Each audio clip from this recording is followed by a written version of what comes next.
Hi കൂട്ടുകാരെ, ഞാനേ സാമ്പാർ ഉണ്ടാക്കണ വിധം ഒന്നും കൂടെ പറഞ്ഞുതരാം. കടുക് പൊട്ടിക്കണു, ഇതുണ്ട് വെണ്ടയ്ക്ക, തക്കാളി, വഴുതനങ്ങ.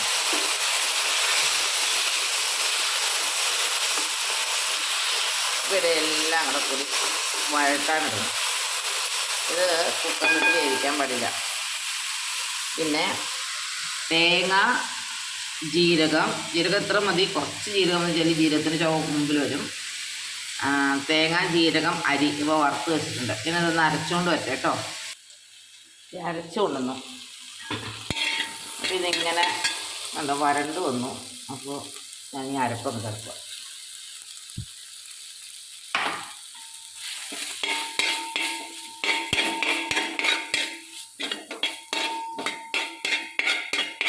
ഈ അരപ്പിൻ്റെ കളറ് ഈ അരി അരക്കണോണ്ട് കേട്ടോ. എന്നിട്ട് ഒരു 2 സ്പൂൺ സാമ്പാർ പൊടി ഇടാൻ പോകും.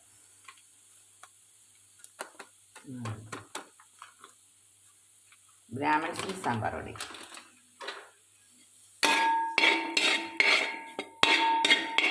നന്നായിട്ട് മൂത്ത മണം വരട്ടെ.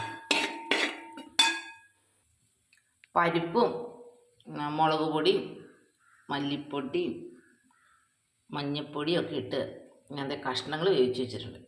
അപ്പോൾ അതാ ഒരു നല്ല നിറം വ്യത്യാസം വന്നു. ഈ കഷ്ണങ്ങൾ ചേർക്കാൻ പോവാം.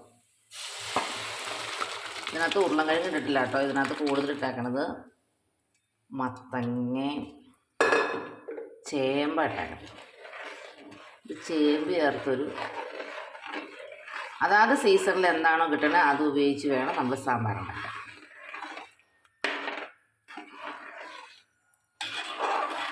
ആഴ്ചയിൽ ഞാൻ 2 ദിവസമെങ്കിലും സാമ്പാർ ഉണ്ടാക്കും. സാമ്പാർ എൻ്റെ ഒരു വീക്ക്നെസ്സാണ്. പിന്നെ ഇഡ്ഡലിക്ക് സാമ്പാറാണ് കഴിക്കുന്നത്. പിന്നെ പുളി ഇവിടെ പിഴിഞ്ഞ് വെച്ചിട്ടുണ്ടായിരുന്നു. ആ പുളിയും കൂടെ ചേർക്കാൻ പോകും.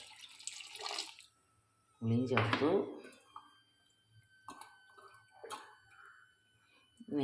ഒന്നുകൂടി പിഴിഞ്ഞോണ്ട് കേട്ടോ പുളി. അങ്ങനെ സാമ്പാർ നല്ല ഭംഗിയായിട്ട് തിളച്ചുകൊണ്ടിരിക്കുന്നു. കറിവേപ്പില കുറവാന്ന് തോന്നുന്നുകൊണ്ട് ഇച്ചിരി കറിവേപ്പില ഇട്ടു. എനിക്ക് മല്ലിയിലയുടെ ടേസ്റ്റ് അത്ര ഇഷ്ടമല്ല. ഞാൻ മല്ലിയില ഇടാറില്ല.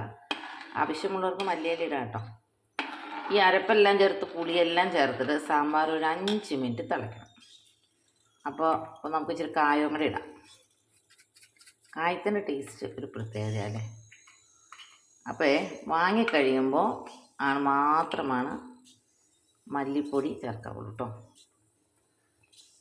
ഇച്ചിരി കായം നന്നായിട്ടുണ്ട്. കായം വയറിന് നല്ലതല്ലേ. പിന്നെ പുളി ഒഴിച്ച് സാമ്പാർ ഉണ്ടാക്കുമ്പോൾ ഒരു ഗുണം എന്താണെന്ന് വെച്ചാൽ 2 ദിവസത്തേക്ക് വയ്ക്കാം. അതിൽ വറുത്തരച്ചതായതുകൊണ്ട് സാമ്പാറിന് ടേസ്റ്റൊന്നും വ്യത്യാസം വരില്ല. പിന്നെ ഈ സാമ്പാർ ഉണ്ടാക്കിയ ശേഷം നമ്മൾ ചെറിയ ചെറിയ ബൗളുകളിലായിട്ട് എടുത്ത് വെച്ചിട്ട് വെള്ളം ഒഴിച്ച് തിളപ്പിക്കരുത്, ആവി കയറ്റി തിളപ്പിക്കണം. അപ്പോൾ ഇതിൻ്റെ ടേസ്റ്റ് ഒട്ടും നഷ്ടപ്പെടില്ല. ഉണ്ടോ? അങ്ങനെ സാമ്പാർ. അപ്പോൾ ലാസ്റ്റ് നമുക്ക് ഫൈനൽ പങ്ങാറായി 1 സ്പൂൺ മല്ലിപ്പൊടി ആക്കാം. അപ്പോൾ ഇന്നത്തെ സാമ്പാർ റെഡി. അപ്പം എന്നാ ചേമ്പ് കൊണ്ടുള്ള സാമ്പാർ എങ്ങനെ ഉണ്ടാക്കിയാലും സാമ്പാറിൻ്റെ ടേസ്റ്റൊന്നും വലിയ വ്യത്യാസമൊന്നുമില്ല. പക്ഷേ കഷ്ണങ്ങൾ നമുക്ക് മാറ്റി മാറ്റി ഇടാം. വഴുതനങ്ങ ഇട്ടിട്ടുണ്ട്, തക്കാളി ഇട്ടിട്ടുണ്ട്, വെണ്ടയ്ക്ക ഇട്ടിട്ടുണ്ട്. എന്താണോ നമ്മുടെ കയ്യിൽ കിട്ടുന്നത് അത് ഉപയോഗിച്ച് എങ്ങനെയും സാമ്പാർ ഉണ്ടാക്കാം. പക്ഷേ ടേസ്റ്റ് വ്യത്യാസം വരാതിരിക്കാൻ വേണ്ടിയാണ് ഞാൻ ഇത്രയും കഷ്ടപ്പെട്ട് ഇങ്ങനെ സാമ്പാർ ഉണ്ടാക്കുന്നത്.